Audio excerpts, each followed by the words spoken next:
Here and meet all you shiny, happy faces. I'm Cheryl Lesser. I'm the Senior Vice President of Client Application Solutions, and I've been the product manager of our accounting solution for over 9 years. Thank you, Cheryl. My name is Marcella Andre. I'm the VP of Sales and New Business Development. I've been in this industry for over 15 years, and I have to say that GreenSlate is the best company I've ever worked for. I'll tell you why, but let's start with GreenSlate's history. Over 20 years ago, John Finn, a former production accountant, he had his own production accounting company, and he and his staff of accountants were doing work mainly for independent film shooting in New York. And at the time, they were using a couple of different softwares. And John began to see ways in which the softwares could be improved. So he decided he was going to hire a team of developers and develop his own software. Here we are now in this new era where working digitally and remotely is absolutely necessary, and GreenSlate is positioned to do just that. Next slide, please.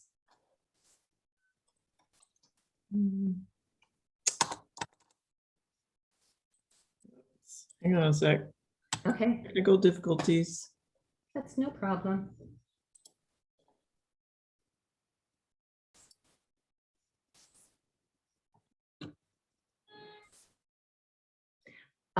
You could go to the next slide, Cheryl.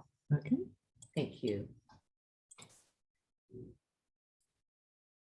So as well as payroll services and the production accounting software, we offer full end-to-end solutions, including tax credit management, budget analysis, ACA benefits, residuals, 24/7 support, and background payroll with our background payroll partner, I.A.T.S.E.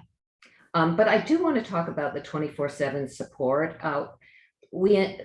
Training and support are key and go hand in hand with great software. We insist on training for new users because we want you to be completely comfortable with the software. And we understand how important that is for you. Next slide, please. So what makes GreenSlate unique? There are three things. Software. Our platform is now 100% in the web.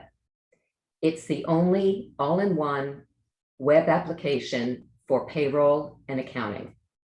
One login on any device. We also encourage and love feedback from our clients. We want to understand and know what you need because we get very passionate about customizing our software. In fact, when I come back from a demo, our CTO he gets really excited and he'll say, okay, what do you want? What do you need? And then we build it. The second thing is service. We are obsessed with servicing our clients. When I first joined GreenSlate, I was amazed at how responsive everyone in every department was. In fact, not only do we support our clients, but we support each other. So if I need an answer to a problem or a question that a client asks, and I don't know the answer, I can rely on my colleagues to give me the answer very, very quickly. Our approach is also very consultative. We really are interested in learning about your business. We want to know what your needs are, how you work, and what's important to you, because what's important to you is important to us. And the third thing is savings. So going digital saves you on paper, courier costs, shipping. But another great thing about going digital is you're helping to save the environment. So Cheryl will show you in our software, we have an eco tracker, and it actually tracks and calculates how much water, trees, and carbon you're saving by going digital. The next slide, please.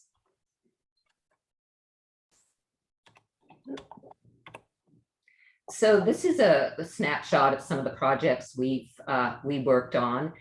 We do everything. We do scripted, unscripted television, studio features, independent films. We do commercials, new media. We do everything. Next slide, please. our offices. So we have offices in New York, Los Angeles, Burbank, of course, in the production incentive states where we process payroll. We have an office upstate in Delhi, and quite a few of our paymasters are based there. And most of our developers are in Costa Rica. And we have an office in Toronto, so we do process Canadian payroll. Next slide, please. As I said, we're the only all-in-one app, one login on any device. But I also want to take this time to talk about our colleague, Maria Maserati. She couldn't be here for this session, but she is the director of of accountant and client relations. And she keeps a database of accountant resumes and as well as all accounting support staff, payroll accountants, payroll accountants, first, seconds, clerks. And she helps our clients staff shows. So we're going to follow up with you with an email and hope that you'll give us your resume on our resume uploader, because we want to help you work as well. And now I'll hand it over to Cheryl. Thank you. Great. Thank you, Marcella. Yeah, as Marcella said, all one app, all on one device. You can find your accounting and your payroll on any device. And we do have a mobile app that is native to the iPhone and Android. And I think that's one of our biggest differentiators from our competitors, and that we have everything in one place. There is no upload, download. There's no lag in data getting from one place to another. It's all instantaneous. And as I start to show you some of the things about our software, and I'm going to really kind of deep dive into the how the cost report works and the effective date systems and all that, because you'll see that everything's immediate, and you have a lot of different options on what to include in your cost report, what not to include in your cost report. So I'm excited to show you all of this. Let me turn off my camera, just spare my bandwidth. Okay. So the agenda today is going over digital payroll, chart of accounts, all the different, the GL string here at GreenSlate and the capabilities of coding, how to make budget changes, how to do cost reporting, and how to, monitor and edit your POs and close the period, run accounting reports, and our famous tax credit summary. It saves you so much time. So what you're looking at, I want to give you a quick introduction to the actual landing page here and how the navigation works in our software. When you first log in, this is what you're going to see. You're going to see the dashboard to our software, and that is where you'll see a bunch of shortcuts to do accounting entries if you're an accountant, payroll management, start work management if you are one of those roles. And if you're just an employee, you'll see just the ability to perhaps enter their start work or approve or enter their time cards. So what you have here, the shortcuts you have here are based on the roles that you have been invited with. We also have a project document keeper, so you are able to, upload a document that maybe you want all your crew to download. You can do that. And there's also a project notes keeper where you can leave notes for your crew that they'll see on their dashboard every day when they log in. And then, as Marcella was talking about, the eco tracker. So this is what is keeping track of the amount of paper you saved by going digital, not only in payroll, because we've been going digital in payroll for a couple of years now, but also in accounting. Accounting does add additional paper to your workflow, and you can go completely digital accounting in our system. So it shows you the number of sheets of paper that you've saved, the trees, the water, and carbon that you've saved based on the number of sheets of paper that you saved. Up top here, we have our project selector. That's where we go from project to project. We don't have to log out, log in. We can go from project to project, simply selecting another project, and we'll be in that other project. Over on the right, we have the ability to control things about your profile. If you want to change your password, if you want to manage your digital signature. So this is your digital signature that's stored in our software. It's not a DocuSign signature. It's not an Adobe signature. We collect your digital signature in our software, and this is what is then marked on all of the PDFs representing all of these accounting transactions, so that you can archive digital PDFs with backup with all the approvers' digital signatures on it. And then email settings. So a lot of people become approvers in the system, and they get a lot of notifications. So they are able to manage their notifications by selecting what they want to get emailed about and what they don't. And then over on the right, we have the navigation, full navigation to the software. And again, I'm going to reiterate, this is one application for every type of user. So users that are employees are coming and logging into the same application that are payroll users, payroll accountants, start work admins come in, accounting comes in and logs in. All the same application, but it's all filtered. These items are filtered per your permissions. And I will be showing you what it looks like for like an employee as we go in. But I do want to run down this list of things that we have in our software. And my profile section is where employees are able to access their own payroll history, update their own addresses, fill out their tax withholdings at any time and change those at any time, access any trainings. We have a full sexual harassment and or other trainings, COVID trainings available in the application that you can assign to your employees so that they have to complete those as part of their onboarding and start work. And then they also have access to my payment summary. That's where employees can fill out their direct deposits, and they have complete control to enter all the direct deposit information themselves. And if they need to update it, they can update it. These items here, these last 4 items is in the My Profile section for employees. And this is where we really start getting into some time savings. This is where we're assigning certain employees P cards or PC, or the ability to enter bills or POs or check requests.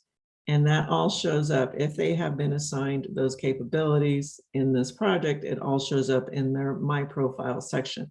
So you see later that when I log in as an employee, that really I'm only looking at this section. There are none of these other sections even show up. If you are a payroll accountant, start work admin, you'll be working in the payroll section. That's the time cards, the employees, the time card batching, and the start work, the digital start work management. And then if you're an accountant, we start with a general accounting section where journal entries, general ledger, and so on. And then a budget and tracking section where we are managing our budgets, our chart of accounts, and our cost report, and accounting reports and tax credits. And then accounts payable. This is a full digitized digital AP section. You can enter the vendors, you can enter purchase orders, check requests, bills, have all digital approvals for all of those items, and never have to print out a piece of paper. We even have digital bill payments as well. And then crew expenditures, petty cash, P cards. So, you might have had your crew going out to a third-party software to fill out their envelopes, but now you can have them come into this software, the same software where they're filling out their time cards to create their P card envelopes or petty cash. They don't have to have 3 or 4 different applications that they're going into to manage their part of the production process. and then projects. So that's where we have users, we manage the users, we manage the codes, file all the backup files and everything that have been uploaded in the system that you can download. And so a lot of approvers, payroll accountants, and accountants have access to these items here. And so you can see it is all one application. It's even the same application that our paymasters go into. So this is the same application our paymasters work in. So it's all one application. There is no lag in data at any given moment. All right, so first thing we're really going to dig into is digital payroll. We're just going to really lightly brush through that just so you can have some sense of what that is. Please unmute yourself, ask me any questions you need to ask. I'm happy to answer any questions you have. So when people are using our system for digital start work or time cards or any type of accounting, they have the ability to create custom approval flows. So this is the approval flow setup screen where you won't spend any time here, but I just do want to give you an example of an approval flow. And it's very flexible and customizable, and you can have a different approval flow for each type of transaction in the system. That would be time cards, start work, POs, bills, check requests, bill payments. You can have different approval flows for any type of transaction that you're creating in our system. The approval flows are typically set up with roles. And so, I've been talking about roles. If you're invited with a role, what do you see when you come into the application? So one of those roles, payroll accountant. Another role is payroll department head. Another role is digital start work employee. So this is the time card hours approval flow and a sample of what that might look like. And where people can fill out time cards on behalf of the employees. Employees can then approve those time cards, and department heads and or other individuals, Fluffy Slice Shark, would be approving the time card hours. And this can go on and on and on because as many steps as you need that can be optional, required, and required if a certain condition as well. So I just want to let you know that everything I show you from now on, when I hit submit or approve, it is following the approval flow that is set up in this demo. So now when the approvers are set up and they've been invited into the system by GreenSlate, they can do payroll before the budget is uploaded. We do like to have a chart of accounts so that when you're doing your start work in the system, you can pre-code all your time cards with the codes that you enter on the start work. So whoever has start work admin privileges, payroll accountant privileges, can invite new employees into the system. Inviting a new employee just consists of putting in a first name, last name, and an email address. And the email address has to be unique to the system. It is their ID in our system. And then this is where the role comes in. This is where mostly you're going to be inviting people to do their start work and time cards, and that's their role. But you may also invite people to be PO creators, or you may invite people to be department heads. And those will be the people that are approving the documents for their employees in that department. So you can completely segregate the data, the time cards, the employees, the POs by department, and have department heads only see those things and only approve those things. So that is an optional setup in our system, that you would be splitting documents, employees by department, so that you can have different approval flows for each. When you're inviting someone, you do give them a start date here, and that is going to pre-populate their I-9, this hire date here. And so you can pre-fill their offer here, and so they'll get an email saying so-and-so has created an offer for you. You now can go in and join the project and approve your offer. Creating an offer is simple. It includes everything that GreenSlate needs to know to pay somebody, but it can also include all the custom forms from your production. And I know a lot of productions have custom forms these days. There's additional NDAs, there's additional COVID information. There might be specialized deal memos for the production that you're working for. All of those things can be uploaded into our system, become part of this offer that I'm filling out. When we're making an offer, we select union, non-union, based on how the project's been set up. So when in the initial project setup, you provide the contracts that you have for this production, and those contracts and those unions will be set up in here for our hours to gross.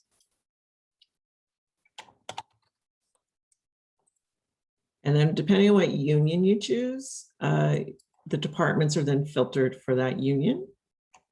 And then you can choose the department in that union, and then you can choose the actual position. So you can see that when I chose that position, two things happened. The schedule, the union schedule for that position popped in here. There might be a selection in some positions. There is not a selection here. So it's just a daily schedule. And this button, apply scale rate, popped up. So we do have the scale rate already stored in our system for this contract that is loaded into this project. So if we click that button, we're going to see the scale rate populate right there. So then we just need to put in the deal start date and the work location. This is going to further define what sort of additional start work might need to be added to this employee's start work is the state that you choose. Once the rate is chosen, then you just simply need to come on down here, add any box rentals that you might need to this offer.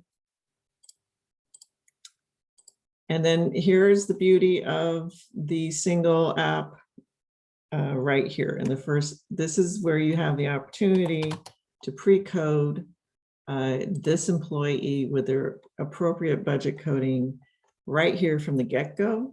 You can come back and code it later as well, but whatever you put here is drawing from that chart of accounts that you've provided us when you provided us your movie magic budget.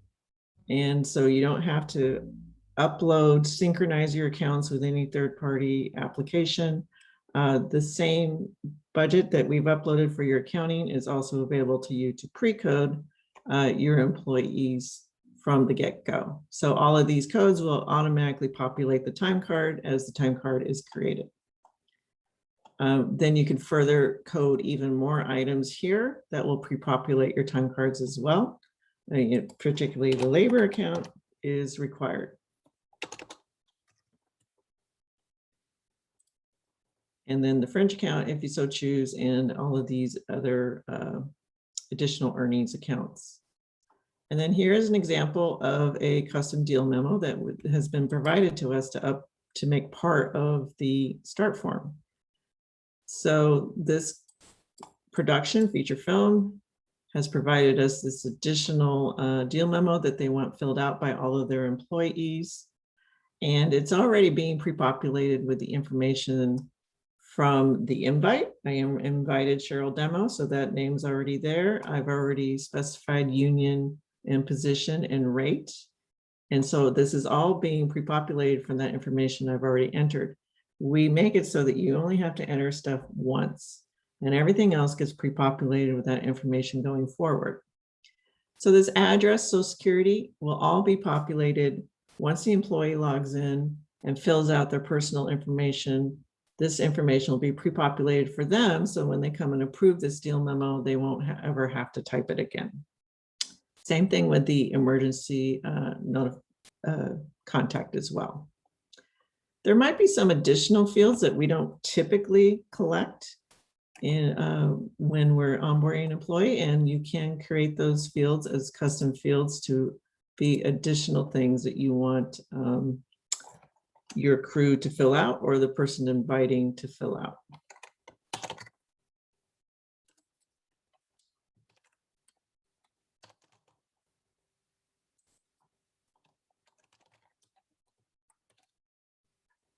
and then the Affordable Care Act. So you would now choose, is it full-time, not full-time employee to be counted by the Affordable Care Act. And then you can upload any additional documents that you want to be included in that start work packet, because you're going to be, someone most likely will be downloading start work packets at the end of the show. And so whatever you upload here will be part of that packet. Okay, so once we hit submit, it's going to go to the next approver. And in this case, that's the employee, and the employee is going to get invited to approve their start form. You can also add additional custom messages to that employee so that when they get that invite, you can say something, that they might recognize. Hey, here's your invite, here's your offer. And then you'll be able to send that email out. And the email looks like this with any additional verbiage here. I would be here. So then the employee clicks on access your account, and then they're off to the races setting up their password. Email text. Oh, I uncheck that. So they'll be setting up their password and coming in to do their personal information. And so this is the point where I would like to show you what that employee view looks like. Just very quickly. This is mostly about accounting, but very quickly going over payroll. So I'm going to bring up that employee.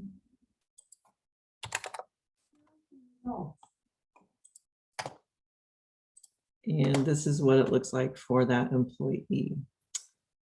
So you can see the employee was invited as a digital start work employee. That means they have start work they got to fill out. They were also invited as purchase order creator. So now they can see that there is a place to add purchase orders, and there's a place to add vendors for their purchase orders. And then they were also invited as a department head. So they will be able to see everything in their department as well. And then you can see here that we haven't had any P cards or PCs assigned to us yet, so we don't have those items in our profile yet. So this is what it looks like for an employee. They fill out their personal information, they approve their start work, and then they're able to create their time cards. So I'm going to stop impersonating this employee and go back to the demo. So now we're back to the demo, and this is my full access view. And I just very quickly want to go into time cards and what that's like. So after an employee's had all their start work approved, they will get an email saying all your start work's approved and you can create a time card. But time cards can be created on behalf of employees by department heads or anyone else that has that permission. And we do have a batch create time card feature, so that you can batch create many time cards and get them started for your employees based on union, based on, if I'm a department, I'm only going to see the employees that I have access to in my department. I can select them all, and then I can say I want to create time cards and add to an existing batch, add to a new batch, clone employees' last time cards, clone from a very specific template that I've indicated, hey, copy this person's time card for my whole department because I've already filled out this person's time card. So you really can get a lot of work done very quickly here, and department heads are loving this feature.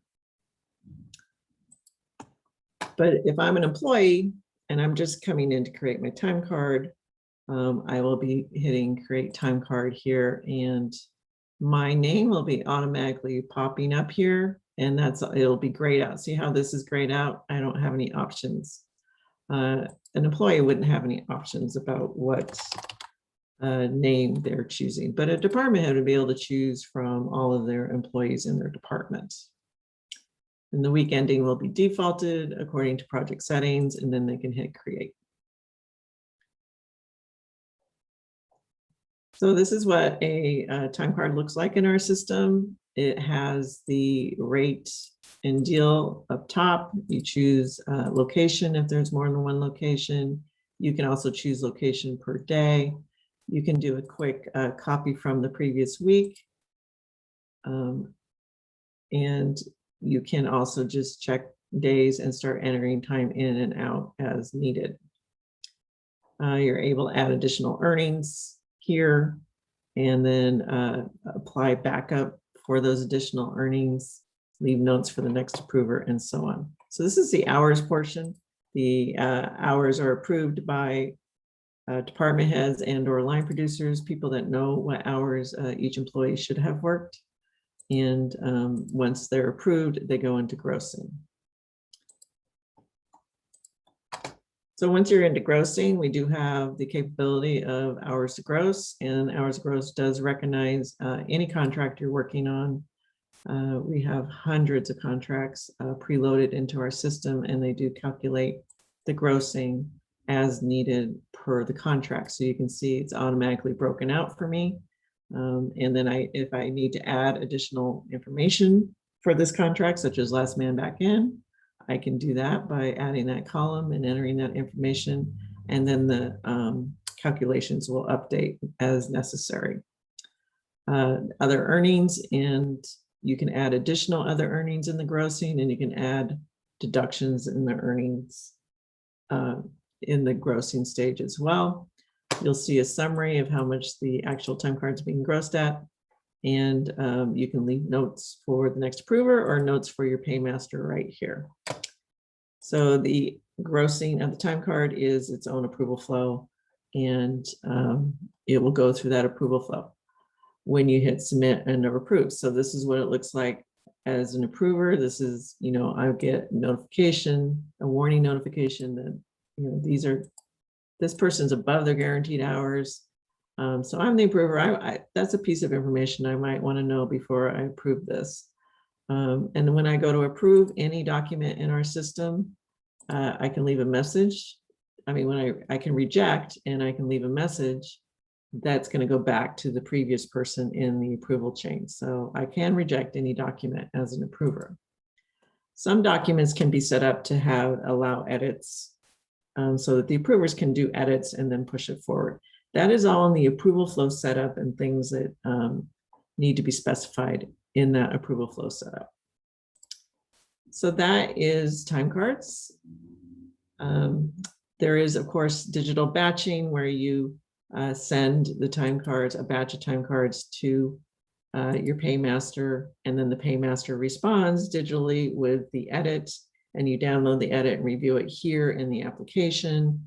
And then your checks become ready, and that's something that you can print from anywhere, and you can download your final reports here.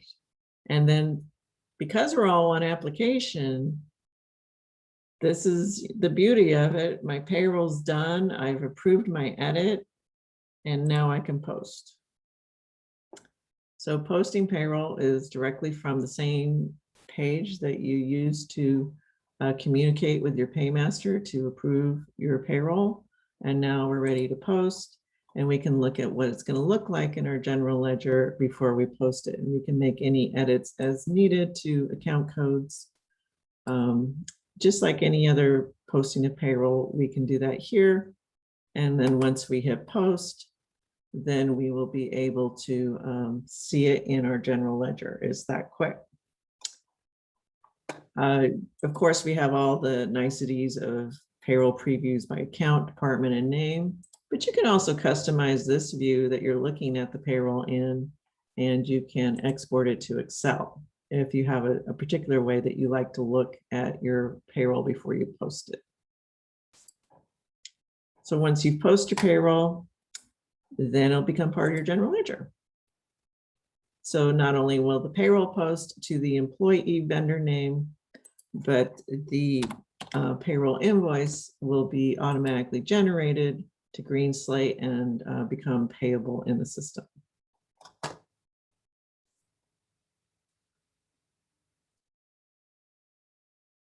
So this is the general ledger view in our system.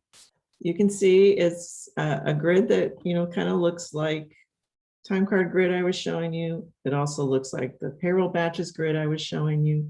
So one of the things about having one application. One application means everywhere you go, the same conventions are used, and that if you know one section of it, you're pretty well easily going to know the next section of it as well. I do want to hit on the general ledger pretty heavily here. It's where a lot of accountants spend a lot of time. We have the full ledger, all the ins and outs here, and then we have every type of transaction in here, so you can filter for particular types of transactions. We have journal entries, card payments, checks, distribution changes, bills, PCs, PR, which is, after we post, we have PR type transactions. So we can filter for any of those. And I've filtered for PR because I just want to show you what a posted payroll check looks like. So we see here we have one check to this employee. And these first 5 lines are that one check. So you can see that it went to payroll clearing, and these are all the detail lines of that check. And we can drill down at any time to see the actual payroll check and how it posted.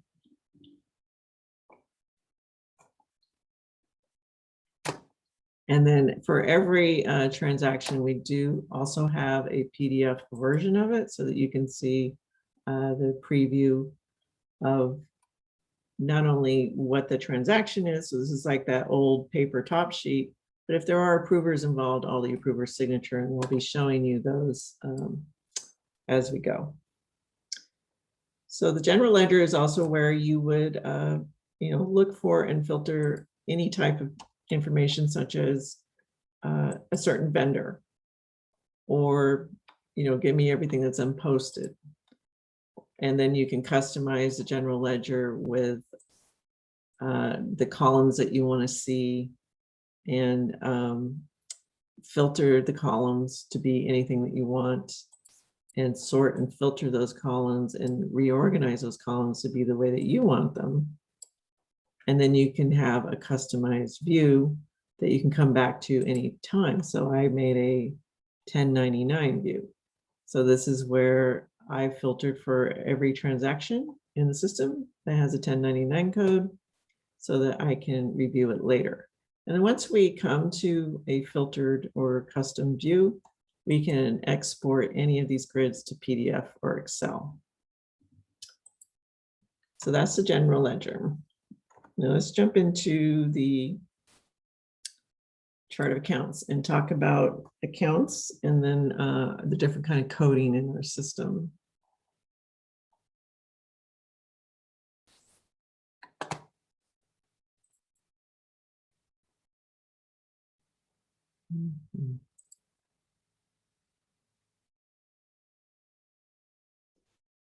So when you come into the chart of accounts, the first thing you'll see in the info bar, and we have a lot of info bars in the system, they're all going to talk about what you're looking at. So the info bar in the chart of accounts is actually the cost report totals summary. So we've got the actual cost, the total POs in the system, total cost, ETC, IATSE, budget. So this is like a combo chart of accounts and cost report view. The beauty of it is that you have access to the up to the minute balances for any of the accounts that you have. Up to minute balances mean that you can see it right there. You can drill down. So I'm drilling down to my checking account with $450,000 in it, and I want to see what's in there. So once I drill down, it's going to give me the general ledger view filtered for this account 0101, and then I can further drill down to any transaction to see the details of that as well. And when you're in the transaction, you can see the info bar for that transaction, who created it, the dates and so on, but you can also see the approval history of the transaction. If I'm an accountant, I'll have options to edit, void reissue as well. And we'll go over edits. So the beauty of the chart of accounts and or the cost report is that it's another one of these grids. It's a grid where we can customize the view. So, I mean, when I come in, I'm looking at all accounts, I'm starting with my checking account, but I may want to jump into my ATL accounts. So I can create that custom view and come back to the ATL accounts at any time and immediately see all the balances and the POs and everything in those accounts. Or I may want to look at all the P card accounts and want to see the floats and the custodian and see the money outstanding on the P card accounts. I can make those views and come back to them anytime. If I were to want to reconcile my a PO or look at my POs, because I'm all one system, those POs live in the system. I don't have to worry about it. I can browse POs at any time and drill down to them at any time. And if they're open POs, I can edit them.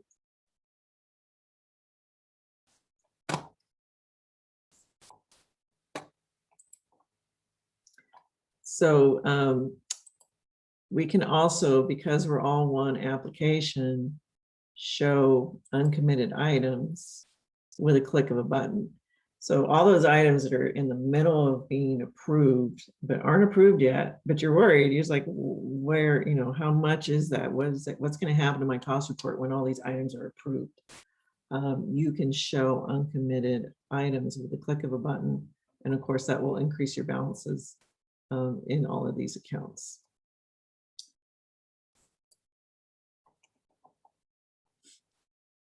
So that's the chart of accounts. And then we're going to move into the general ledger code. So let me show you a document we have here. This is the coding, the GL string for GreenSlate. And this top line here is the availability of the string in its entirety. We have a company code, it's 2 digits, a location code that can be up to 10 digits, an episode code that can be up to 10 digits, an account code that can be up to 10 digits with a separator, a set code that can be up to 4 digits. The set codes can be operate as sub-accounts as well. Tax credit codes with 2 characters, work states with 2 characters, and then 5 free fields with 2 characters. So you can see our GL string is pretty comprehensive, and however you want to use it, you're going to be able to come up with reports and the coding that you want. The rules for each one of these codes is a little different, and I kind of outlined these here.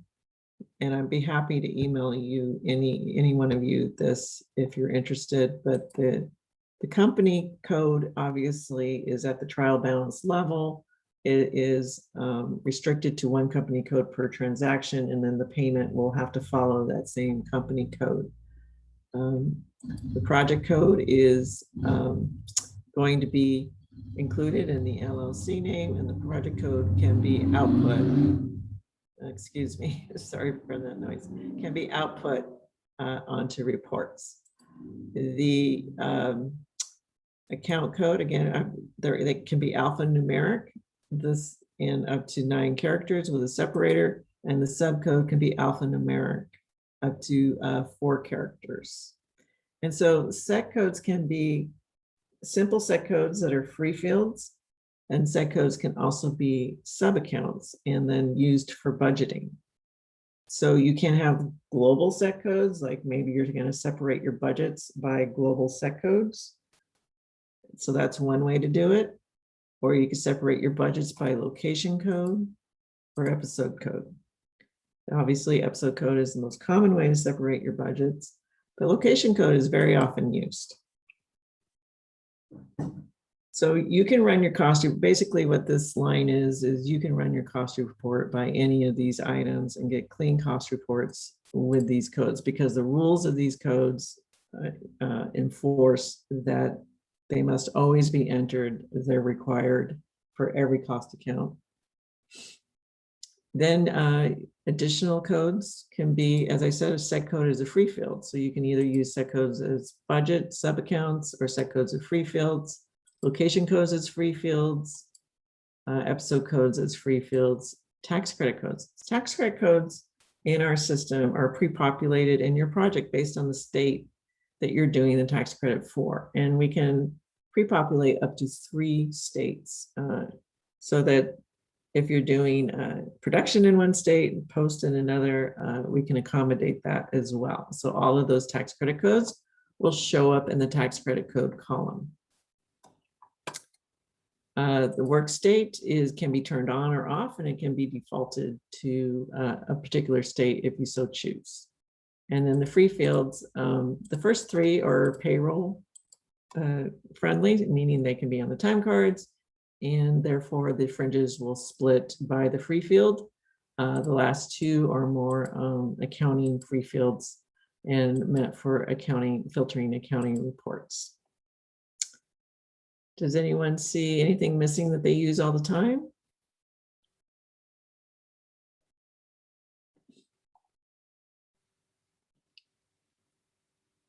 So yeah, I would definitely, if you can think of anything, it's like, oh, I've always used a certain code in a certain way. Can you do that? Please let me know. I'll be happy to address any questions you have about that via email later if you think of something. So let's go back into the software.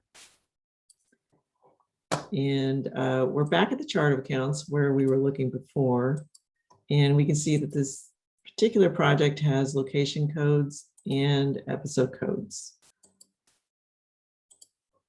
And we can see that it does have set codes as well, but they're not required. So let's go into manage codes and look at what that looks like. So as an accountant, when you're setting up your project, you'll be utilizing the manage codes to set up your codes.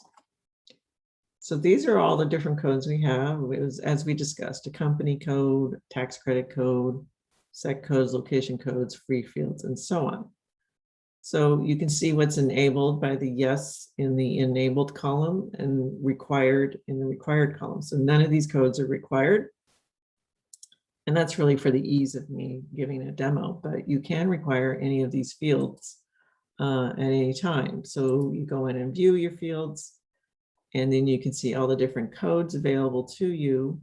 And set codes can be sub-accounts, meaning it is tied to a particular account code, so that makes it a sub-account, or it can be global where it's tied to no particular account and it's used everywhere.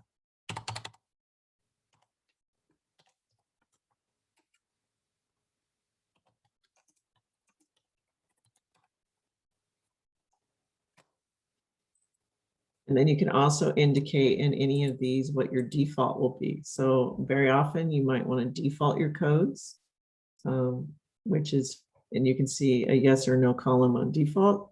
So you can say, I always want to default this particular code right now, and then you can change that later. So if you start in LA, your default code would be LA. And then if you go move over to New Orleans later, your default code can be New Orleans later when you get there.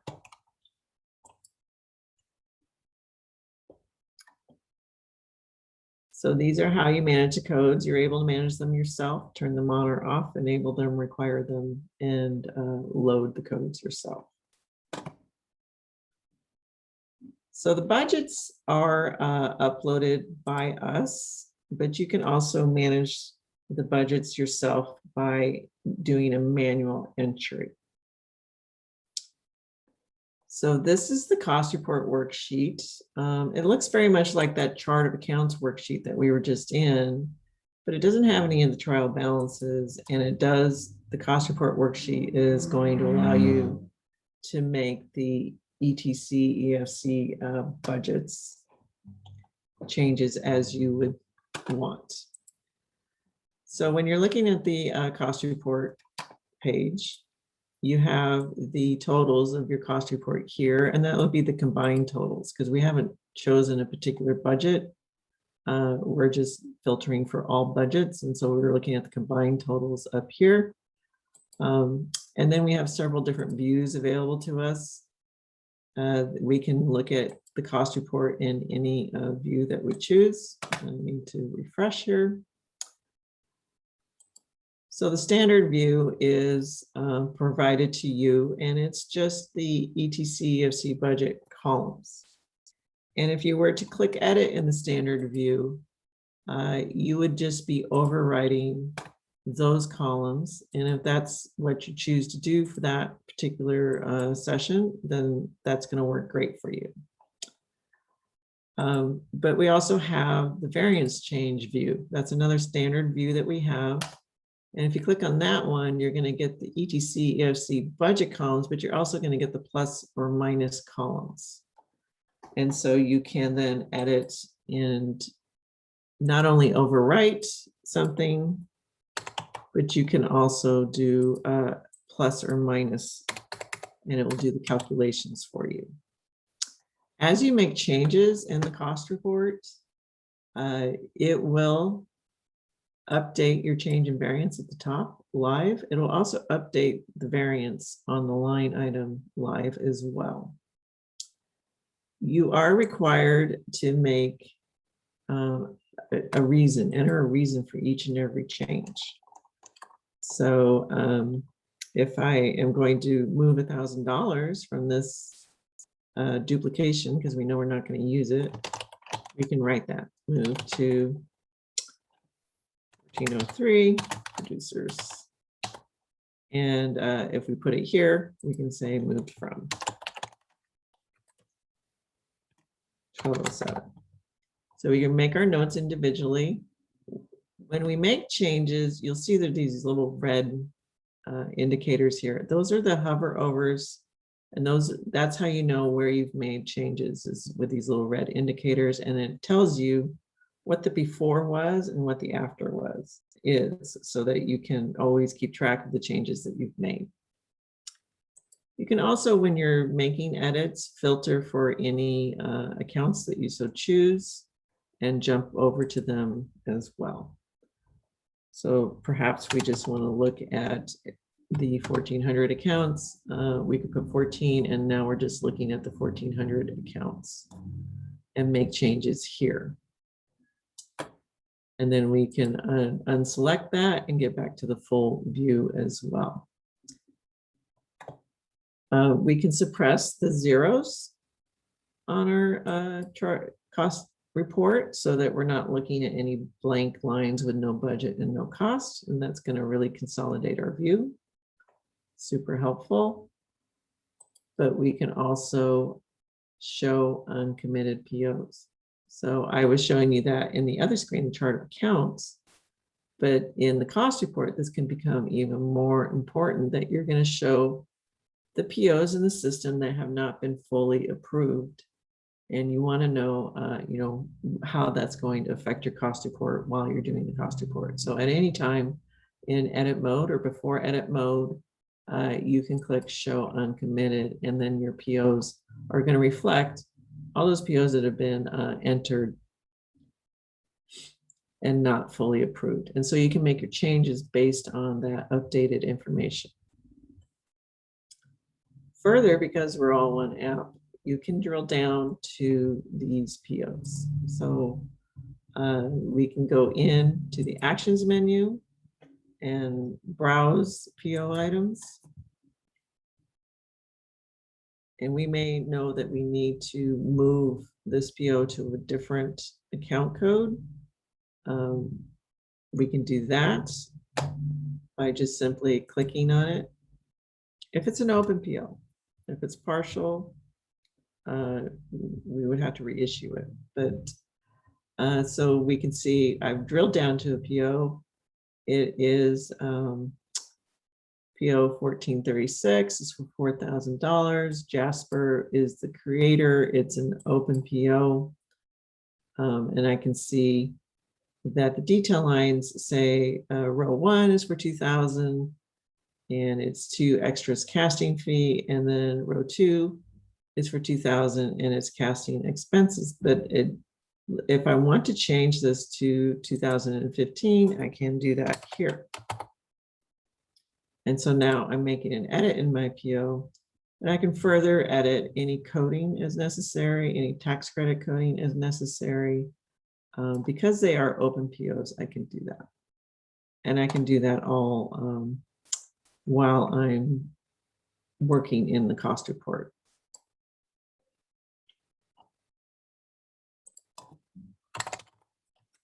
But you must have permissions to do so. I do want to reiterate that everything I'm doing is because I have the role and permission to let me do that. So I'm going to save, and I'm going, now I've made that adjustment, and that line item is no longer associated with this filter. And then I can refresh here as well and update these account codes. So I'm assuming that's going to be a real time saver for you. So I just took this PO line an amount down from 10,000 to 8,000 by making a live edit to my PO while I'm still in my cost report edit mode. You can also do this with transactions. So if you do want to edit transactions, you would just click on the account code to get to the general ledger that is filtered for that account code. And then you can drill down to any transaction that you see that you feel is miscoded. And if it is a current period transaction, you'll be able to edit it. Now, if it's in a closed period, the only thing we can do is make a distribution change. So we can only make open period edits to account codes. So we can make a distribution change. We just brought in this line indicating we want to make a distribution change. It is in casting, and we want to move it to casting fees. So we're going to move the entire amount of $200 to casting fees, and we're going to create this distribution change that will then need to be posted. If there is, you can also have an approval flow on distribution change. Not very many people do. It's that would be, almost overdoing the approval flows, because a distribution change is very formal. It's journal entry. But some people, key accountants, do like to review distribution changes before they're posted, and you still have that opportunity. You can have a fully approved transaction, but it still needs to be posted, just like any traditional production accounting software. Things still need to be posted before they can be fully open on the cost report.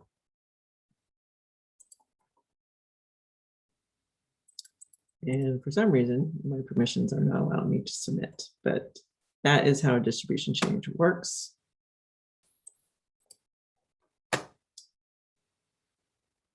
So you can make all these live changes while you're still editing, and you can see I'm still in edit mode, and I can now continue to preview my cost report before I hit submit.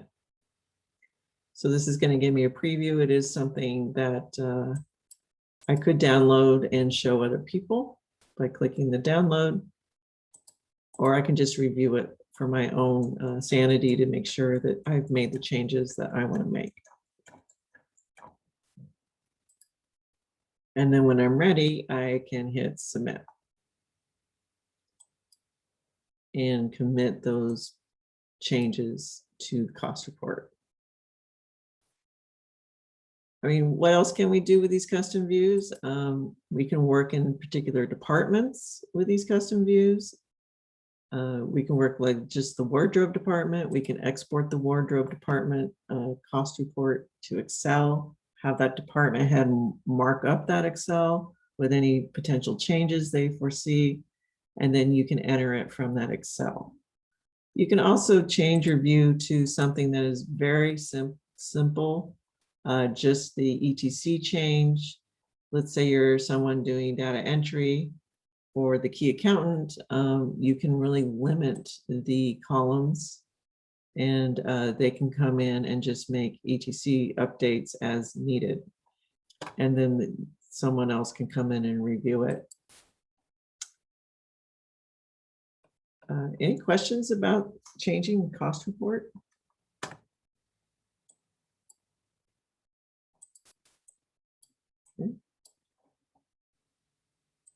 So let's talk a little bit about budget changes.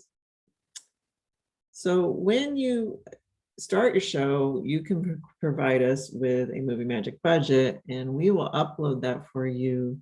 And it will not only upload that for you, but we'll, put your accounts in there. We'll upload your accounts.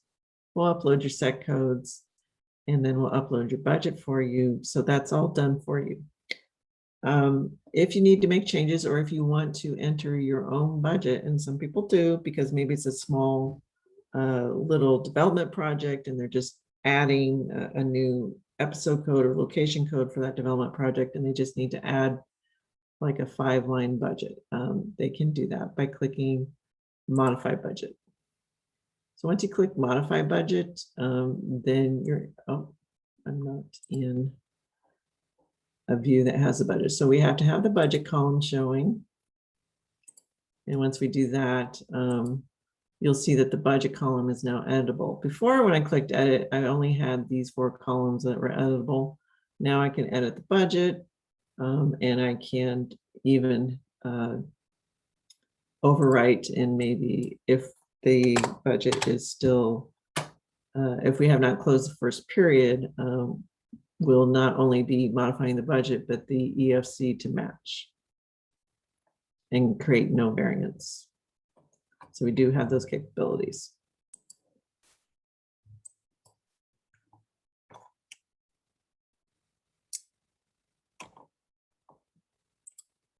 Okay, so that's cost reporting.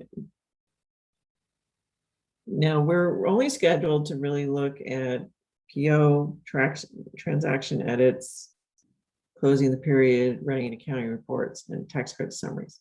Does anybody want to take a detour into entering any type of transaction before I move into closing the period and running accounting reports? Okay. So when we want to close the period, we're going to be utilizing, of course, reports that we've already run. I mean, obviously, everyone does run many reports before they close the period to make sure that everything's balanced. So we are effective date driven. All of our transactions are effective date driven. I just want to show you what one of those looks like. So let's go into a PO. So all our transactions pretty much look the same. When you create a transaction, there is a transaction date and an effective date. So we are completely 100% effective date driven. We are not batch driven in any way. So when you're cost reporting, you're going to be entering an effective date to filter your cost report by that effective date. And then it'll grab all the transactions in the general ledger with that effective date or before, and it will remove any transactions after that effective date. So here's the effective date filter. If I put 21st on here, we're removing all transactions that happened after the 21st. And so the total costs and the POs will be completely filtered by this effective date. So we're 100% effective date driven. And then if anyone enters a transaction after 6/21 with an effective date after 6/21, it will be going into the next period, so to speak. And even if you draw down a PO that is open before 6/21 and then you draw it down after 6/21, the PO will retain a balance that is correct for 6/21. So if it wasn't drawn down till after 6/21, the PO balance will remain open and for the same amount on 6/21.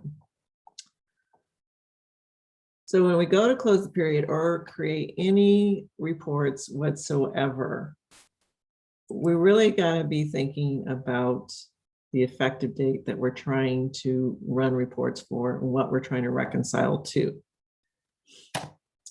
So when we run reports, cost reports, Bibles, trial balances, what you want to be using the same effective date range that you're trying to cost report for, that you're trying to close your period for. So when you go in and you're trying to look at everything and make sure it's going to reconcile correctly before you close the period, you have to consistently use that same effective date.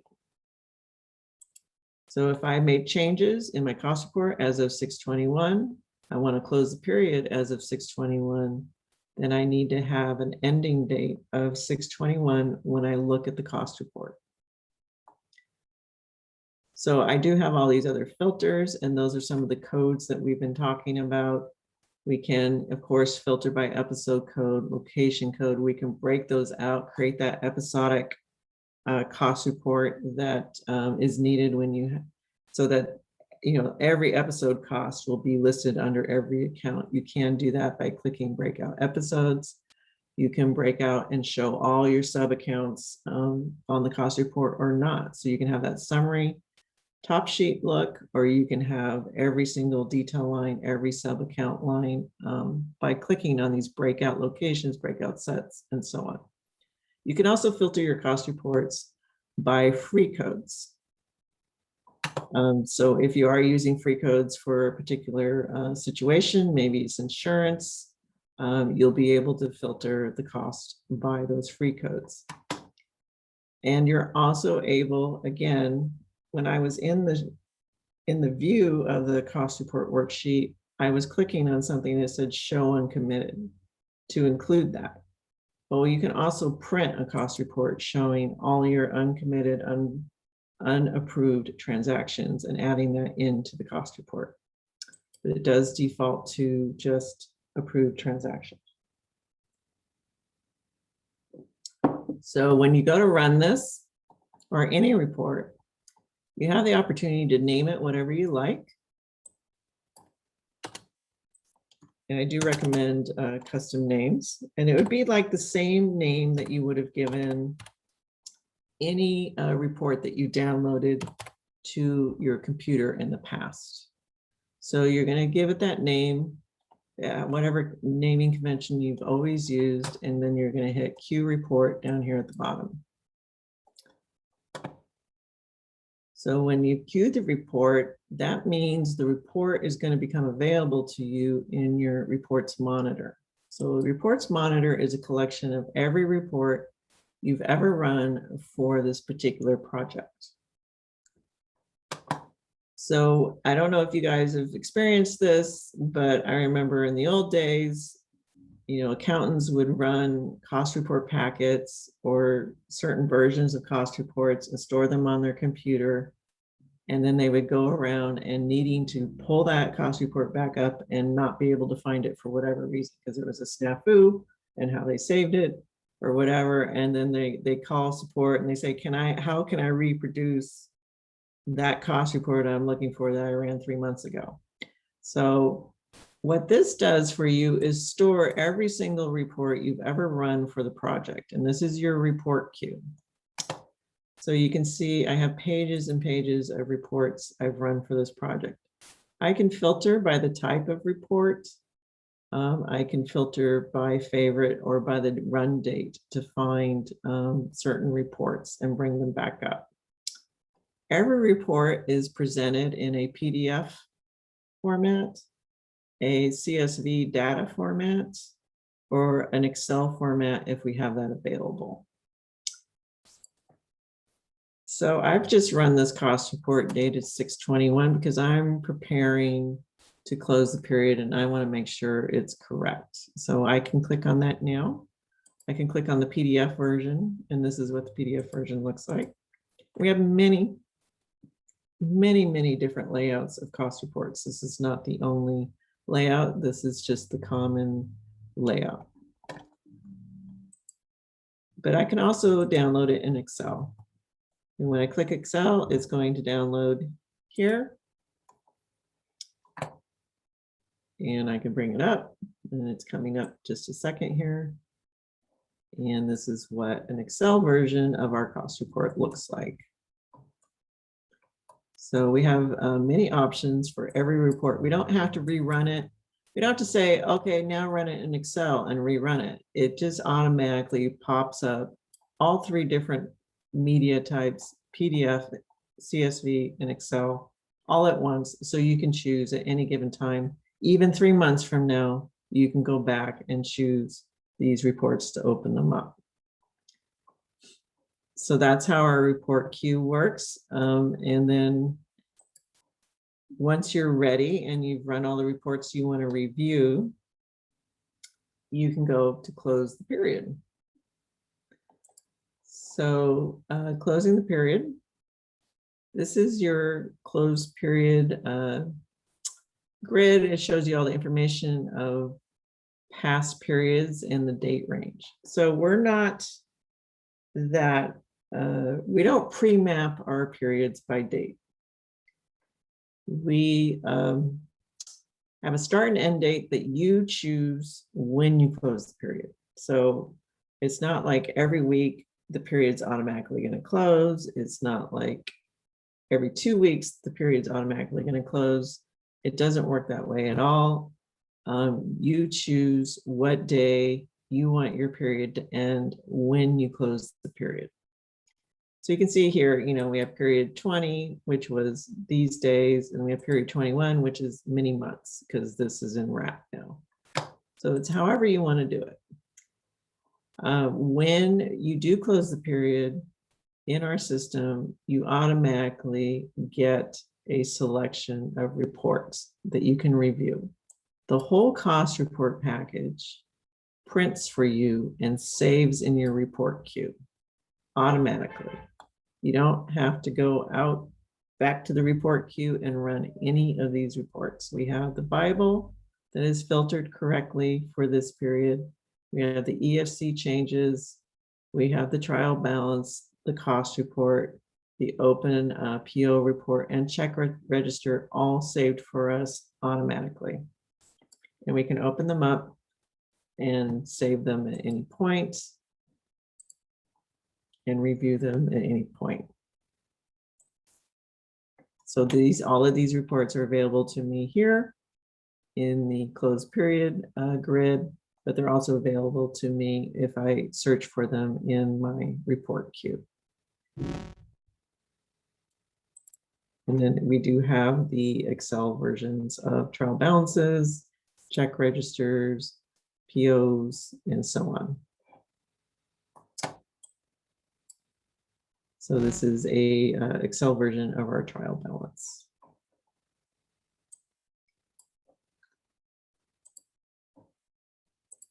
So when we close the period to get those reports to run, we choose the period end date. So the starting date is, of course, the first day of the open period, and then the end date is whatever you choose. So again, this is not pre-mapped. We choose what our end date is, and then we can also upload any files that we want to archive for this closed period. And then once we hit save, it will process and close all the transactions between 11/1 and 11/30 and mark them with the current period date.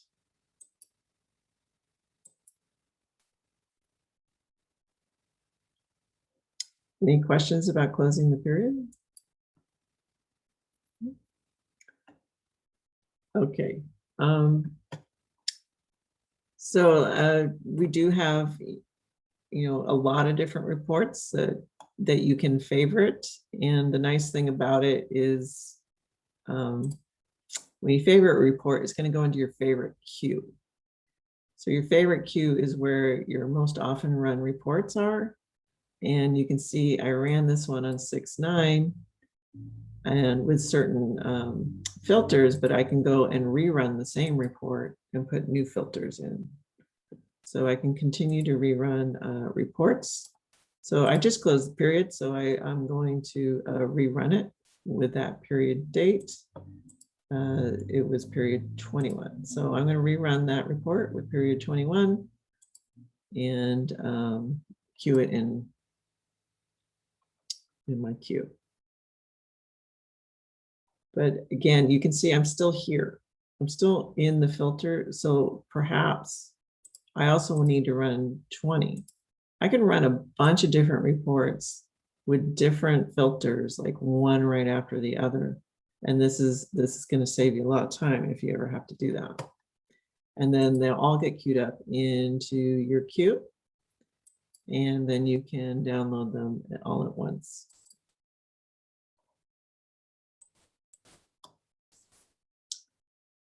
So that is our report queue.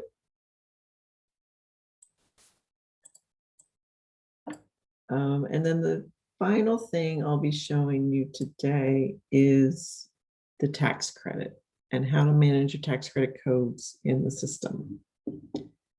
So we do have a tax credit column, and I was showing you in the codes that we have special tax credit codes, and those are set up at the beginning of the project. So whenever you create any transaction in our system, the tax credit column is going to show up as something that can be coded. All the costs can be coded to the tax credit codes in this special column. You don't have to use a free field. You can just use the tax credit code field. So these are all New York tax credit codes. I can add 2 other states here, and so I can have a list of Georgia, Louisiana, however many other codes I might be coding things with. So we'll be coding all our costs with our tax credit code as we go. But as we all know, very often that at the end wrap, we have to do some mop up of our tax credit codes because maybe we didn't code everything. Maybe our assistants didn't code everything correctly. So we can go to the tax credit module. It's over here under accounting reports. And we can drill into the tax credit for feature film. I'm in feature film, and I'm going to drill into this tax credit. Once I drill in, I have a view of every account code that I'm using in my budget. And then I also have all the amounts that are coded to each tax credit code. So I've coded 6250 to New York location tax credit code. You can see here that these amounts are blue. Anything that's blue in our system means that we can drill down. So I got 25 cents here in this location tax credit code, and I want to move it because that's just annoying. So I can click on that, drill down to that transaction, and then click edit at the top of the grid and change my tax credit code here and move it.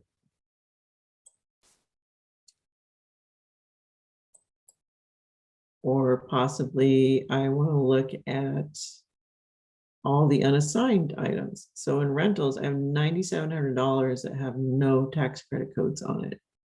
So my goal in wrap might be to get rid of all of these unassigned lines and assign them tax credit codes. So I can do that by bringing them up, drilling them down, and then clicking edit and assigning the tax credit codes as necessary. But if we have a big long list of things that we want to code all at once, we can also do that by choosing all the lines, choosing the code, and then hitting the down arrow that will then populate all those lines all at once. If we feel the description needs to change because the tax credit state needs a different description than what was written here, maybe it's insufficient, we can also change our descriptions and mop those up here as well.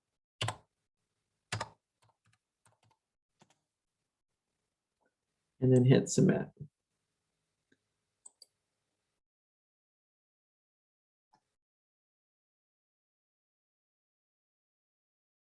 Once that's done, we can refresh and the codes this grid will refresh. There was an error on one of them that I made, so, but the amounts did move to the location code there.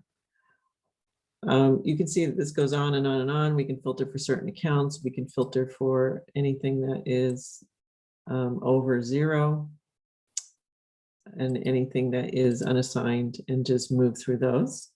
But we can also export this view to Excel.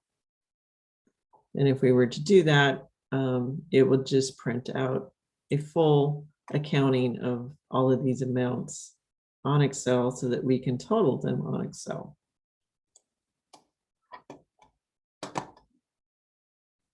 And I'm just waiting for that to come up. Okay, so this is the Excel version of what we're just looking at. And so we, of course, can make totals at the bottom for each account credit, each tax credit code here. So that's one way to review. But we can also create, if it is a state that we have a special format for, or that state has special format for, we can create a state-specific report. So to do that, it's going to ask us for these use special state report, and it's going to ask us, you know, what chart of accounts are you going to use? Now, very often, you're going to have to map to, if you're doing a New York tax credit, you're going to have to map to New York's account codes in order to submit the BCQ, the cost tracker for New York tax credits. You are able to do that in our system by using our account mapping mechanism here. So if you are, that's one, account mapping. If you are doing a tax credit in New York and you're not using the New York's tax credit code, you can create a map to their system from your account to their account, so that when you do that BCQ and run it and submit it to the New York State, it will have the accounts that they expect on it, as opposed to the accounts that you've been using the entire project. So in order to map, we just choose one of our accounts, 1701 hotels, and then we say which account are we going to map that to, and then we choose that, and it would map right here.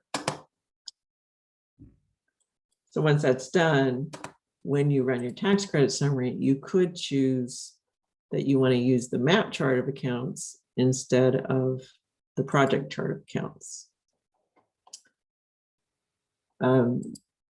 So we've got the tax credit category report coming out, and then we can run it with the dates and filters that we need to run it for.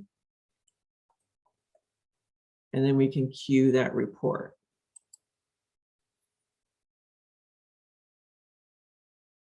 So once we queue that report, it's not going to run live here, but I do have one here.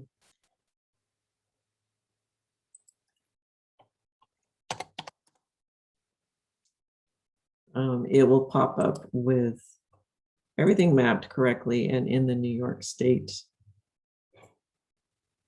format, BCQ format. And so you'll be able to submit this directly to the state. And we have those formats for New York, Louisiana, Connecticut, New Jersey, Massachusetts, Ohio, and so on. Any questions about that? Any particular tax credit challenges you guys have run into?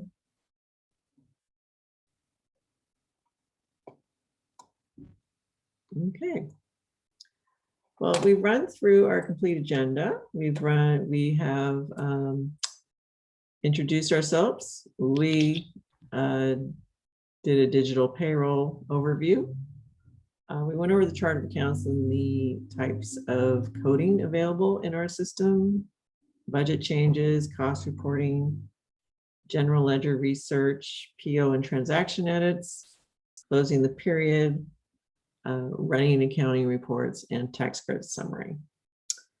So with that, I'll open it up to any questions. If you want to see anything else, I do have a little extra time here, or if you have any questions, I'd be happy to answer any questions you have.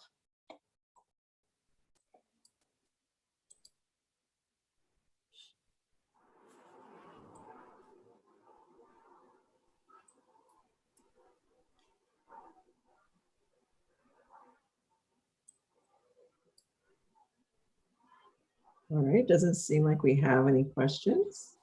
So with that, I will conclude this session. Thank you so much, Cheryl. That was great. Thank you very, very much. And thank you to all the 161 attendees and all of them. Have a great weekend. Yeah. And Jermaine, Thank you, Cheryl. Thank you, Marcella, so much. You're so welcome. Okay. Thank you.